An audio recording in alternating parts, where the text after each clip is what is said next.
Coucou les merveilles, c'est Chloé. Je vous présente aujourd'hui The Craft Felt Tarot de Gianna Lucci, un jeu auto-édité que j'ai trouvé sur le Salon des Arcanes, mais vous pouvez aussi le trouver sur Etsy. Je vous mettrai les deux liens dans la description, comme ça vous pourrez faire votre choix.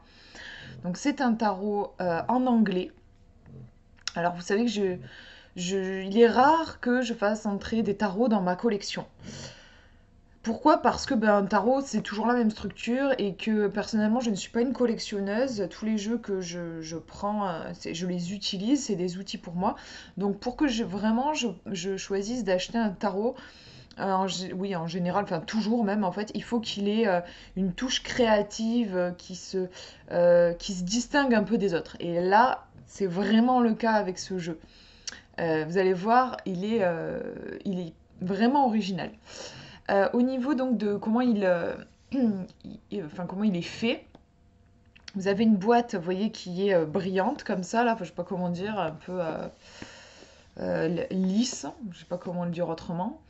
Alors ça c'est pas mal au niveau de la boîte, vous voyez, on n'a pas le couvercle qui s'enfonce jusqu'au fond là, parce que quand il n'y a pas d'encoche, c'est juste l'enfer, on est là, on secoue la boîte. Enfin moi c'est ce que je fais, je secoue la boîte pour réussir à enlever le couvercle. Là c'est bien fait, vous voyez, ça descend pas jusqu'en bas en fait, donc du coup bah voilà, on peut facilement ouvrir la boîte, c'est quand même important, un jeu on est emmené à beaucoup l'ouvrir et le fermer. Donc je vais vous montrer l'intérieur. Voilà, la boîte, elle est simple. Vraiment, il est original par rapport à plein de trucs, notamment aussi le livret. Vous voyez, en fait, c'est un recueil de haïkus. J'adore. Il est vraiment très créatif ce jeu. Et là, on va retrouver les cartes. Voilà, la boîte, elle est simple, hein, une boîte cloche simple. On va regarder les cartes ensemble. Donc, le livret d'abord, pardon. Donc, je vous disais, le jeu, il est en anglais, mais les textes sont très courts, en fait, puisque ce sont des haïkus. Important quand même aussi à préciser, il n'y a pas du tout d'introduction. Donc, vous n'allez pas trouver de conseils pour tirer les cartes. Il n'y a pas non plus de tirages qui sont proposés. Ça, c'est dommage, je trouve, pour un jeu aussi créatif. Personnellement, j'aurais adoré des tirages uniques conçus pour le jeu. Il n'y a pas, enfin voilà, on va pas vous dire comment purifier votre jeu, machin, tout ça. Enfin, c'est vrai que si vous avez jamais touché à un oracle ou à un tarot de votre vie, vous vous retrouvez avec ça entre vos mains. À moins d'être, après peut-être oui, d'avoir confiance, d'être intuitif, voilà, de se faire confiance tout simplement. Mais c'est vrai que, voilà, en tout cas, vous n'avez aucune introduction. Voilà, il faut quand même le savoir, c'est assez rare qu'il n'y ait pas d'intro du tout, et là, c'est le cas dans ce jeu. Juste, vous avez une petite indication au tout début. Vous voyez qu'il y a un code couleur pour les arcanes majeures. Donc du rouge, non, pardon, pas pour les arcanes majeures. C'est du blanc, justement, pour les arcanes majeures. Du rouge, en fait, vous avez des petites bordures sur les cartes. On va le voir ensemble. Donc bordure blanche pour les arcanes majeures, rouge pour les bâtons, bleu pour les coupes, jaune pour les épées et verte pour les pentacles. Et on nous indique ici que pour les as, ça va être écrit de cette manière-là. Les pages, bon, en vrai, vous n'avez même pas besoin de le lire. Moi, je ne l'avais pas lu, on a compris. Enfin, moi, j'avais compris. Voilà, et donc, je vous disais, des textes, c'est pas vraiment, du coup, c'est pas compliqué. Bon, si vraiment vous n'avez pas de vocabulaire en anglais, bah, vous prenez un traducteur, mais en tout cas, vous voyez qu'il n'y a pas grand-chose à traduire, hein, puisqu'on est sur des haïkus, donc juste quelques mots pour chaque carte. Mais moi, honnêtement, c'est une des raisons pour lesquelles je me le suis pris, hein, ce jeu. C'est parce que j'ai trouvé ça original d'avoir des haïkus. Et je me suis dit aussi, et c'est vraiment le cas, là, en découvrant le jeu, que ce serait particulièrement intuitif. Les haïkus, ça reste de la poésie, donc ça vient nous parler à notre âme, ça vient éveiller des sensations, et finalement, l'intuition, elle s'éveille au contact des sensations, justement. Donc j'ai trouvé ça très pertinent, très intéressant. Et puis à chaque fois, on retrouve l'illustration de la carte aussi, hein. Ça, vous avez vu, je pense. Je vous ai montré. Voilà donc pour le livret. Et après, il est très bien, voilà, parce que des fois, sur les jeux auto-édités, on a des petits livrets pas forcément très bien reliés. Là, on a un vrai petit bouquin, très bien fait. D'ailleurs, je ne vous ai pas parlé du prix. Alors forcément, il est auto-édité, donc c'est pas donné. Je sais plus, j'ai dû le payer autour des 70 euros. Il est à 69 euros sur le Salon des Arcanes, mais faut ajouter les frais de port. Il est à 68 euros, il est 17 centimes sur Etsy, mais pareil, il faut rajouter les frais de port. Voilà. Donc, je vous montre les cartes. Vous voyez elles sont glossy, mais elles ne font pas pour autant de traces de doigts. Alors, au niveau de la taille, je vais vous montrer par rapport à un Rider-Waite Smith. Pour une fois, je l'ai à côté de moi. Je me dis, c'est la même taille, un truc de fou. J'allais dire, est-ce que ce serait pas la même taille? C'est exactement la même taille. Donc, on est sur la taille standard de Rider-Waite Smith. Donc c'est sympa parce que c'est pas trop grand, c'est pas non plus trop petit, c'est facile à prendre en main, voilà. Les cartes sont de très bonne qualité.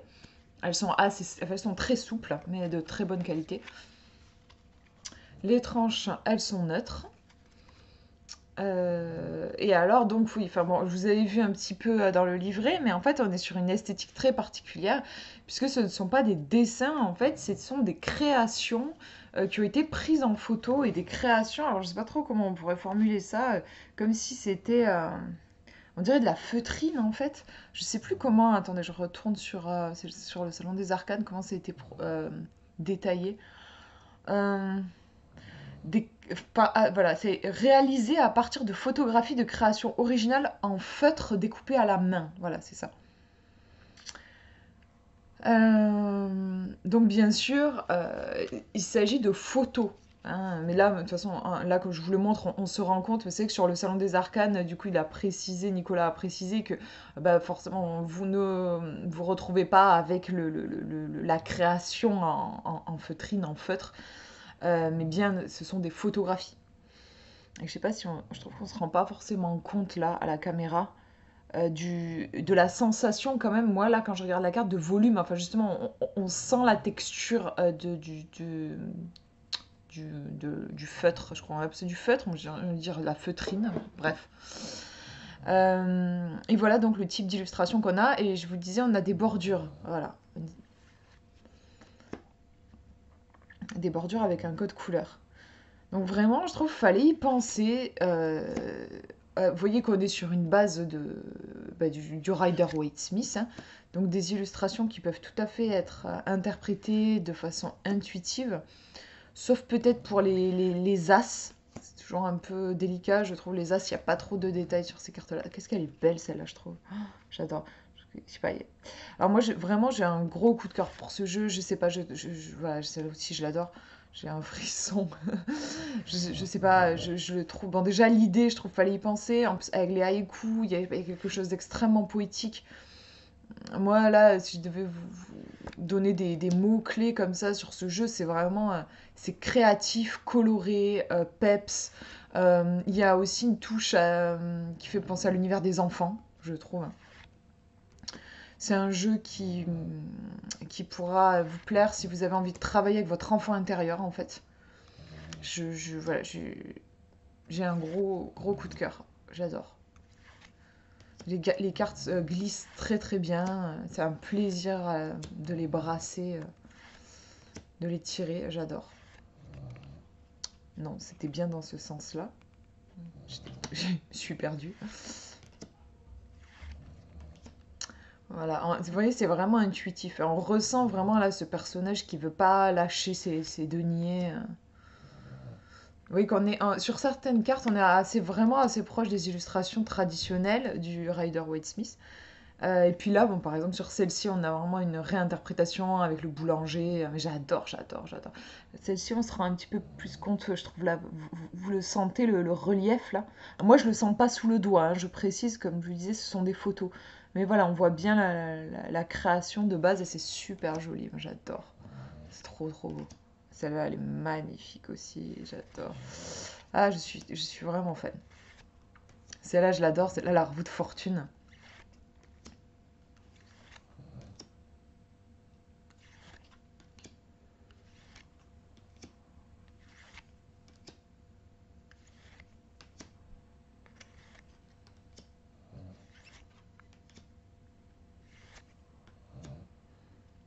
suis amoureux. La force.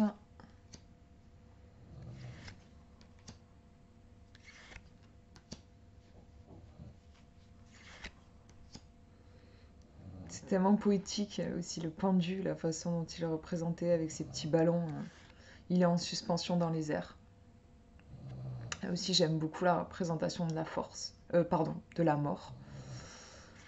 Avec le papillon qui renaît, quoi. Le diable aussi. J'aime beaucoup.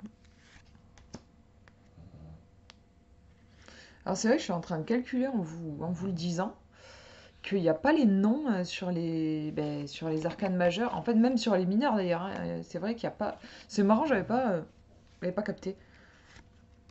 On a les numéros, quoi.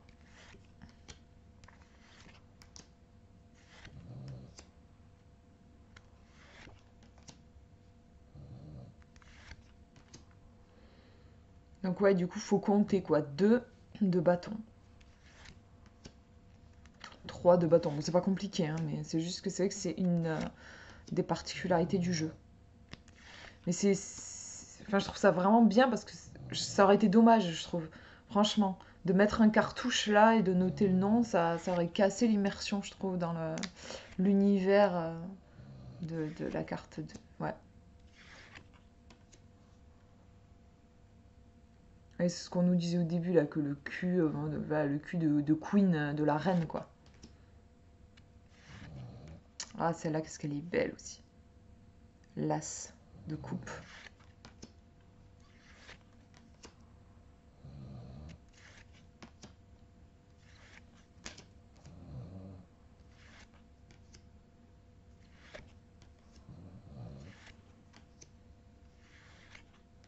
Celle-là aussi, je l'aime beaucoup. Les pages de coupe. Ah, celle-là aussi. De toute façon, moi, les coupes, la reine, magnifique. Le roi aussi.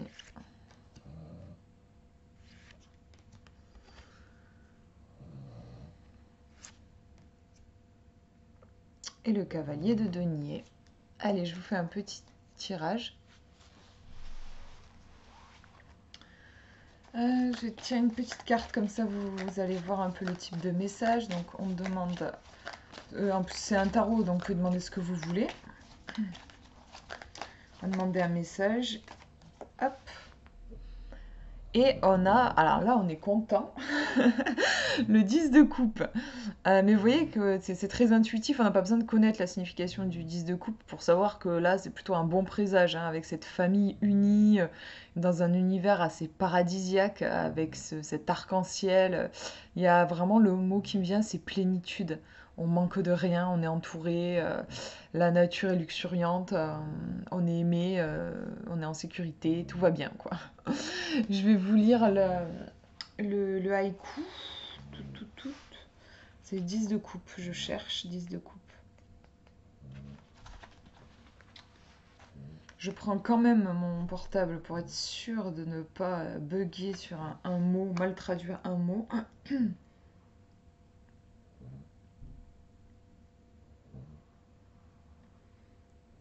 L'harmonie se déploie à travers ce contentement partagé, nous sommes complets.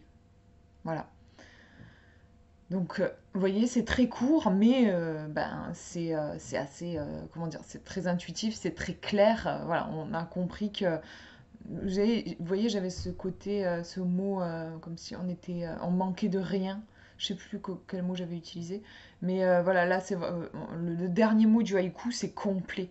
C'est ça, il y a vraiment, c'est l'abondance. On est, euh, on est comblé, voilà. Donc un très très beau présage avec cette carte. Voilà, j'espère que ça vous aura inspiré. Franchement, je trouve vraiment, je trouve l'idée géniale. Voilà, c'est de ces créations-là et je suis trop contente de l'avoir dans ma cartothèque, ce jeu. Je vous fais de gros bisous, prenez bien soin de vous.